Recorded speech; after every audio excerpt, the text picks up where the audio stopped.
Please give a round of applause for Jamshyd, Godrej, Ann Patterson, and our moderator, Michael Wara.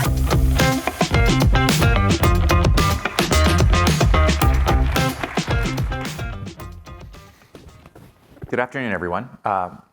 We're going to have hopefully an interesting conversation about natural hazards and the changes that are occurring in risk and impact due to climate change. And I think we're really thrilled to have two amazing voices to speak about this problem and to speak about it from very different contexts and different perspectives. It's easy to talk about global climate change, but of course the impacts that real people feel are very contextual, and they depend on both the vulnerabilities that were there to start with that are maybe becoming more extreme, more frequent due to the changing climate, but also the societal context in which risk and hazard exists. And so I have two incredible voices to speak to these issues and to have a conversation today. Sitting to your right, my left, Ann Patterson, who is a policy scholar at the Woods Institute for the Environment at Stanford, as well as at the Sustainability Accelerator here. We're thrilled to have Ann joining us. She most recently was Cabinet Secretary for Governor Newsom and helped the state of California and the governor in its response to the LA wildfires. And so Ann is really a leader in this issue, and thank you for joining the panel. Sitting next to Ann is Jamshyd Godrej, who is the managing director of Godrej and Boyce. And Jamshyd and Godrej and Boyce have really invested in and taken a leadership role in the challenges around extreme heat in India and cooling, and finding sustainable solutions for cooling, keeping people cool both inside buildings and also thinking about outdoor work. And we're going to have a conversation today to really dig into these issues and compare and contrast different hazards or perils, different problems, and also very different societal contexts. So I'm going to give each of you sort of a chance to speak a little bit more about your background and perspective. But Ann, maybe we'll start with you. And I'd just love to hear how you think about the growing risk and impact of extreme events, how that's changing the work that you do and have been doing in the state of California. Yeah. I think I'll start with something that we're all, experiencing. Those of you who are lifelong Californians probably remember that the rainy season used to start here in late October, early November. I remember it disrupting many trick-or-treating night. Now today, we're on average seeing that rainy season start about 30 days later. And what it means critically for California is that all of that vegetation that dried out over the summer is still tinder dry going into late fall when our seasonal Santa Ana and Diablo winds start to get to their peak. And that is a recipe for wildfire disaster. When you have a spark in those conditions with hurricane force winds and very, very dry vegetation, it is quickly going to get out of control. And that is what we saw in Los Angeles on January 7th, 2025. I remember that morning I was actually in a motorcade with the governor. We were outside of Palm Springs waiting for an event to start with President Biden. He was dedicating a monument out in the desert. That event had been delayed, obviously for wind. The tent had blown over literally, and so we were trying to figure out, the event was ultimately canceled. And I got a text at 11:11 a.m. And it said, I found it and wrote it down for this one. And it said, new fire in LA County, Pacific Palisades area, currently 10 acres and spotting. Expecting to go to 200 acres in 10 minutes. So I showed the governor the text, and we diverted the motorcade to Los Angeles. We were on the ground within 2 hours, and we drove up the PCH into a little neighborhood, and we were about a mile from the front of the fire at that time. I just remember going up the hill, and the winds were so extreme, it's sort of hard to describe, but it was garbage day, and so this big blue recycling bins that we all know in California literally went flying across the street and almost hit our car. The winds were raging that hard, and we got out, and it was like red snowfall because the embers were coming at us at such an extreme and just landing. Again, we're a mile from the fire at this point. And we stayed for a couple of minutes until the palm tree across the street exploded into flames and that house was engulfed and that whole neighborhood was gone within 20 minutes. So what happened in Los Angeles, that fire event, there were 14 fires during that event. 2 of them we all know got out of control, killed 31 people, caused $60 billion in damage. And what had happened there also is that it hadn't rained for 8 months. The rainy season that should have started in October in Los Angeles just did not materialize. So it was the second driest period in recorded history in Los Angeles.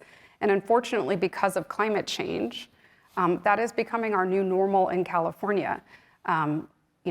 Data shows that we have more than doubled the number of sort of extreme fire weather days in California since the early 1980s.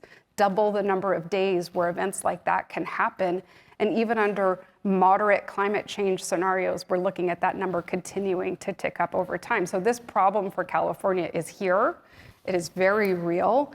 I spent 7 years in the governor's office, working with policymakers, local and state government, and folks in the private sector to develop solutions to figure out how do we keep communities safe in the face of what is here, and what are the ways that we can socialize this risk, because the knock-on sort of cascading impacts across our economy on the availability of insurance, access to the ability to build affordable housing in much of California, all are being implicated by the scale of this problem and the fact that people really, it's changing so fast that the insurance companies, for example, are having a hard time even modeling or understanding how to grapple with it. So I will leave on an optimistic note. This is a very real problem for California. It's not just a California problem. We're seeing this problem across the globe in a lot of other Mediterranean climates.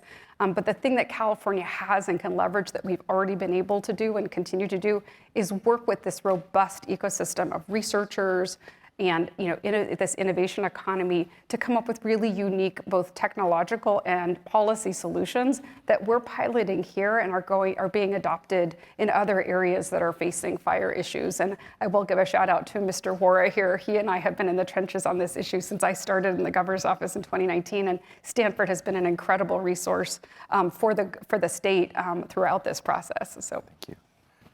Jamshyd, do you want to share a perspective as well about how cooling challenge or extreme heat and the cooling challenge that presents is impacting your work, and thoughts about how that's changing for India and developing economies more generally in the global south? Thank you. I come from India. My company is based in Mumbai. It's an old family firm, over 140 years now, and I have been deeply involved in our business of cooling home appliances, air conditioners and refrigerators.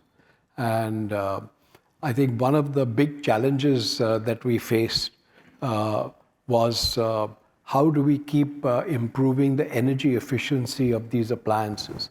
And the government in India has installed a star rating system very similar to what is there around the world. But they are quite ambitious about wanting improvements every 2 years, every 3 years. And I think the challenges that have come over the last 2 decades has been how do you make appliances more and more efficient? And I think one of the things that we found was that it's both the quality of the cooling system that goes in the appliance as well as the insulation. And we were one of the first to move into insulation because earlier it was always glass wool, and then it became polyurethane foam. And the refrigerant that is used in the cooling cycle is very critical because it really determines how the heat transfer takes place, etc. And early on, our engineers came up with the idea of using propane as a cooling agent. Prior to that, it was always proprietary cooling elements, that from the big chemical companies. And the interesting thing about using propane is that not just that it's low cost because it's a refinery waste, a byproduct rather. But we found that is actually more energy efficient than the proprietary cooling. So we've made many millions of home appliances now using propane. I think the worry about propane was that it could be an explosive chemical. But I think we worked with laboratories in Switzerland and Germany to show that for home appliances, where the quantity of propane that you need in the cooling system being quite low, they didn't really have a risk. And despite the fact that we've made over 20 million appliances using that, we haven't had a single case of fire in it. So I think you do need innovation in cooling. I think we all recognize that cooling is a big user of energy. And recently there was something, a few years ago, there was a global cooling prize where we participated in that. And they had made the model suitable for Delhi, which is very hot and can be quite humid. And to meet that model, how do you actually, reduce, if the challenge was to reduce the energy consumption to half of the normal. And I think all the participants who came up with combinations between refrigerator compressor cooling and evaporative cooling, but using sensors and trying to figure out what was, depending on the time of the day and night, what was the best solution between refrigerated cooling and evaporative cooling, but also using artificial intelligence and other software interventions. And I must say that, it was a very good experience. I think, unfortunately, government policy is not allowing these type of products to come to the market because they are more expensive. So somebody has to find a solution to pay for that difference in cost. But I think that led me to a much deeper understanding of what's happening with heat and cooling in India. I also chair an organization called the Council on Energy, Environment and Water. They do research in a number of areas of climate change and sustainability, but also do practical work. And in fact, they have very recently come up with an AI-assisted tool to sort of predict what type of temperatures we're going to see in India. In fact, I was looking at the news in India yesterday, and apparently there are already 50 cities in India which have temperature over 40 degrees centigrade, which is over 105, 110 degrees Fahrenheit already today. And we're still not into summer, So I think that this year, because of the El Nino effect, there's going to be less rainfall. And with the heat already being as much as it is, I think outdoor work has become almost impossible, during the afternoon hours. So India was actually a late recognition that you had to do outdoor work early in the mornings and later in the evenings and find a way to rest. But these people, most of the workers who work outdoors are migrant workers. So they actually don't have anywhere to go to. So even if you want to give them rest, you can certainly give them rest, but you have to then provide shade, you've got to provide. So in the central part of India, evaporative cooling is quite effective. It's much more energy efficient. There is many of you who have traveled to India may have seen in North India, you have what they call jalis. These are walls with lots of openings in them. And as the breeze goes through it, you get a venturi effect through the screen. And that helps in cooling.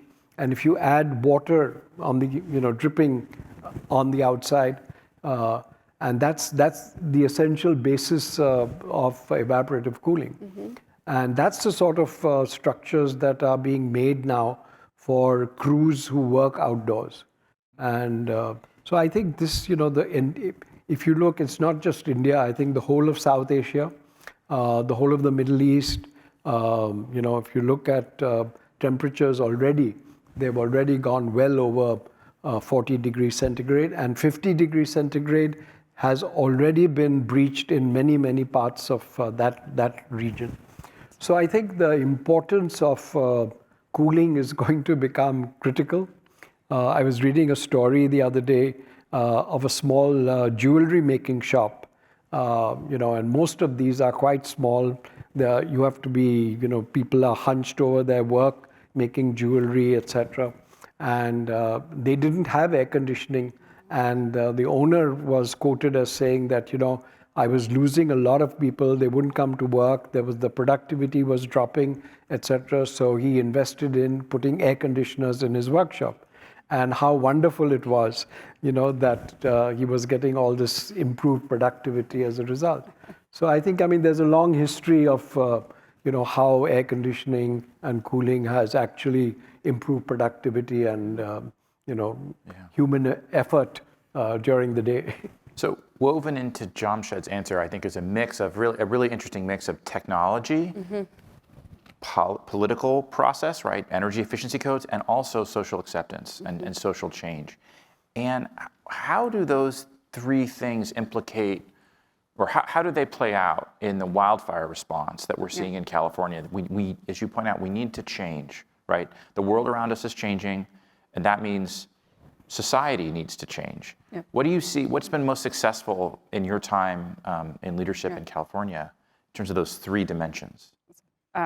Before I start, I will say this extreme heat issue, also, one that California is facing, and the outdoor heat regs because of the agricultural workers in the Central Valley. We have implemented regulations where you have to have shade and rest, but as the temperatures continue to increase, how you actually can do that work and keep people safe is really a challenge. So thank you for all the work that you're doing on that. I think it's an all of the above, right? They're all a part. They're all parts of solving the puzzle.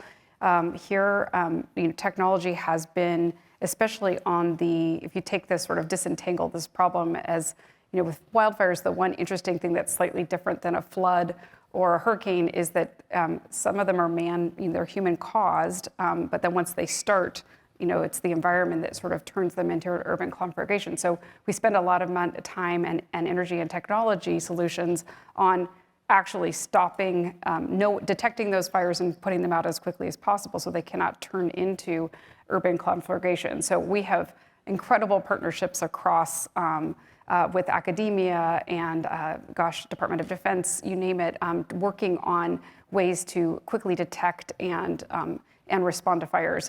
One example being, for those of you who are hikers, you may remember or stumbled across one of those old fire watchtowers up in the hills.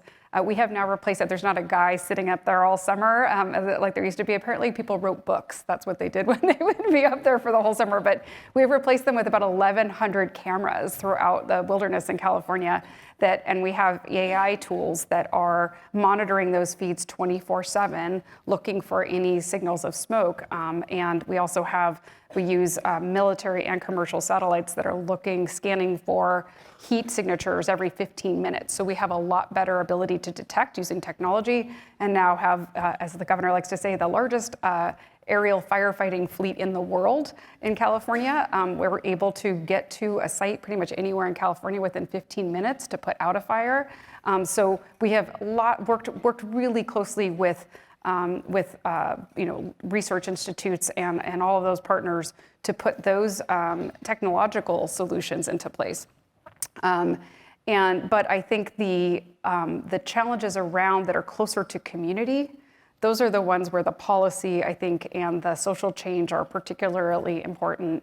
And I think there's a uniquely difficult challenge with fireproofing communities, which is different even than other disasters, I think, because for a hurricane, you can replace the roof on a single house, and that house is now less likely to suffer damage from a hurricane. With wildfire, if all the homes around you still have wood roofs and wood shake roofs and wooden fences, even if you harden your home, it's not that much more likely to survive. So you have to have kind of herd immunity, if you will, and that requires both social acceptance and a lot of coordination in order to do that effectively. And that is where really I think we are trying to leverage both policymaking regulations. We have one of the most stringent building codes in the country for new home construction in terms of making those structures safer.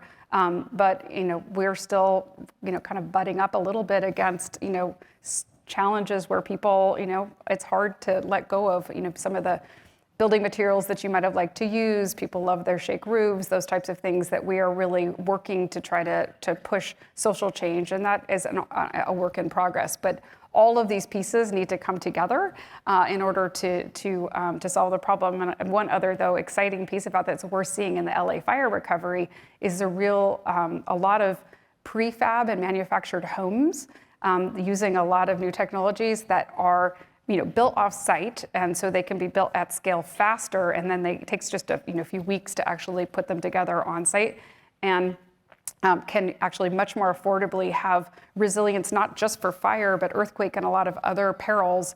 So I think there's a lot of hope going forward that we can accelerate recovery after these events of affordable, resilient communities using some of those types of technological advances. And maybe even lower the cost of building in California more broadly. Absolutely, good point. Yeah. Jamshyd, as you think about the global cooling challenge, and I'm not the specific contest, but more broadly, the challenge that we're going to confront in coming decades, where do you see technology, policy, and then social change needing to occur? Yeah. Well, actually, this is a very critical issue.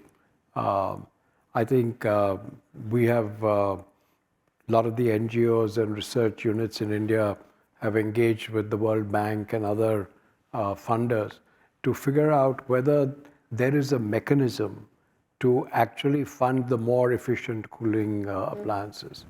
Because unless you can find that sort of mechanism, you can't rely on the goodwill of customers to buy more efficient appliances.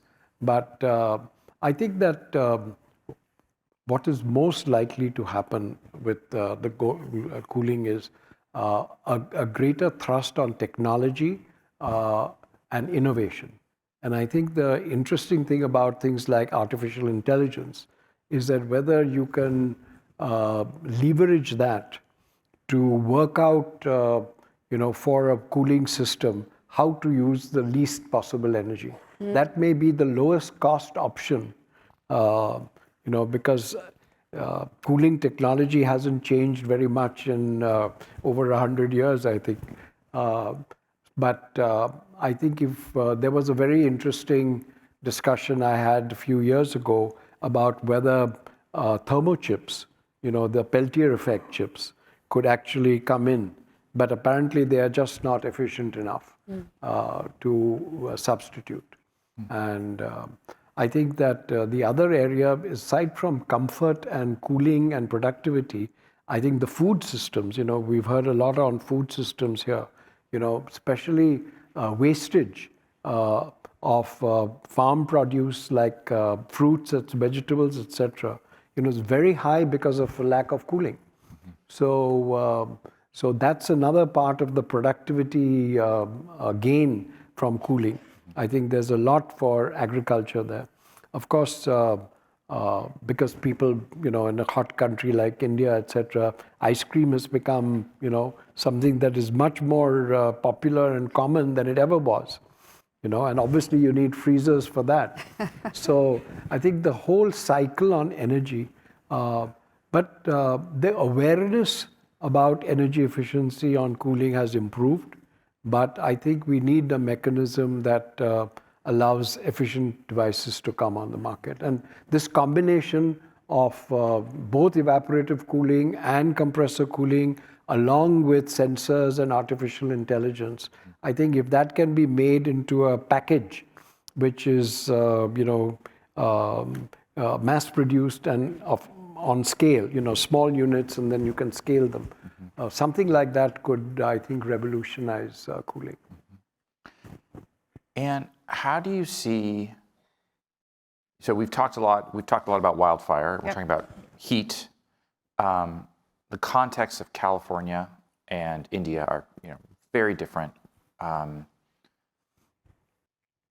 Given your experience, moving from crisis to crisis, frankly, for California over the last 7 years as we've gone through some of these really tragic events.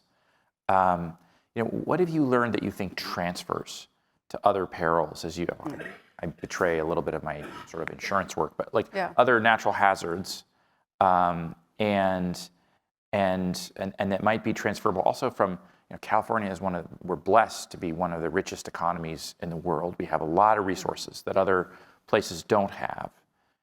How can the lessons be transferred? I'll say at the beginning, I think about the Newsom administration as wildfires punctuated by COVID. So that was kind of the 7 years that we had there. But so yes, it really was moving from one disaster to another. No, it's a really good question.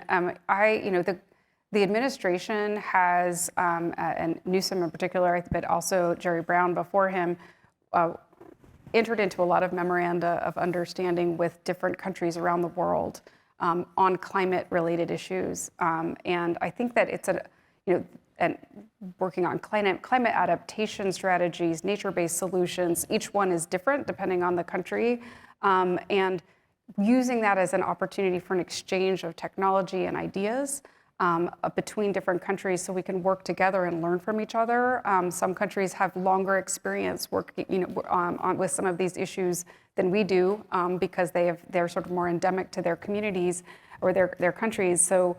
That has been a tool that the state of California has used really effectively to sort of develop that exchange of ideas where we're taking the lessons that we're learning here and sharing them with other countries and vice versa. I have one that is an example that's actually outside of the wildfire context where we have an MOU with Australia working on climate adaptation among clean energy. There's a number of different aspects to that particular MOU that is still we're continuing to implement together. But we have the California Bay Delta that many people are familiar with, which is the largest estuary in the Western Hemisphere, under a lot of pressure, both from climate change and a lot of human-caused reasons, but it is the source of water for the vast majority of Californians, and also our most of our agricultural industry in the Central Valley. And sea level rise and salinity and water quality issues are very, very significant, both for agriculture and for safe drinking water for people. We are working with Australia. They had developed a series of satellite and ground-based sensors to help, and a data set that can help actually track water quality issues in the Delta. And that is something that we're now piloting. It's being piloted in other places across the globe. But that's a way that we're sharing data and learning from each other. And I think that is a transferability transferable kind of process that we could use, I think, across lots of different areas. We also, and I think to give a Stanford example, the Accelerator is actually working now to pull together kind of a consortium of fire protection agencies to start sharing data and have a data commons around new technologies and innovative technologies for fire prevention. Right now, we're all kind of in our silos and we trying out these different technologies, but we could accelerate and scale those technologies into much more quickly if we were actually sharing information with each other. And so Stanford is working with some private sector folks to kind of create that actual place for people to come together and share that information.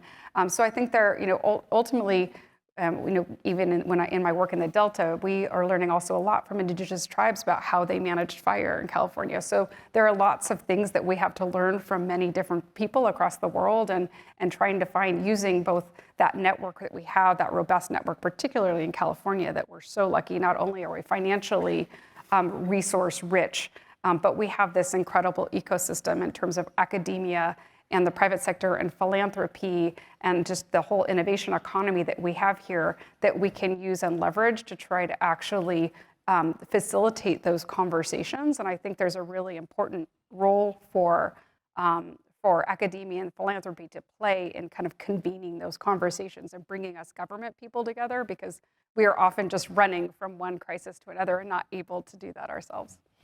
Jamshyd, the solutions that you're developing in India, do you see them as transferable and how does that transfer, how does it work given the social and political differences in other markets? Well, I mean, it was interesting that Anne talked of Australia. I think India has tried to work with a number of countries. Even with the US, we've had this cooling sort of cooperation, energy cooperation, etc. I think technologies are transferable. I think the problem is one of affordability in India. Yeah. I mean, if we had the per capita income of California, we'd be in a different place. But the fact is that you have to have affordable cooling. And to make it really affordable, I think innovation, is the only answer. And that's why I brought up this issue of the jali, the ancient, if you see any of the old Mughal monuments in India, they all had this jali system, for summers, because it was a dry heat, and that worked very well for a dry heat. But along the coast, it's very humid, so that's not going to work there. So you definitely need solutions. I think clothing, agriculture, water, clothing, that's another big, in India, cotton was very common for clothing, but now it's just moved to synthetics, right? Because of easy care and all those sort of things. So it has become very difficult, when you have this 40 degrees centigrade and even going to 50 degrees centigrade for any type of productive human activity. Well, with that, we're going to conclude. Thank you both very much.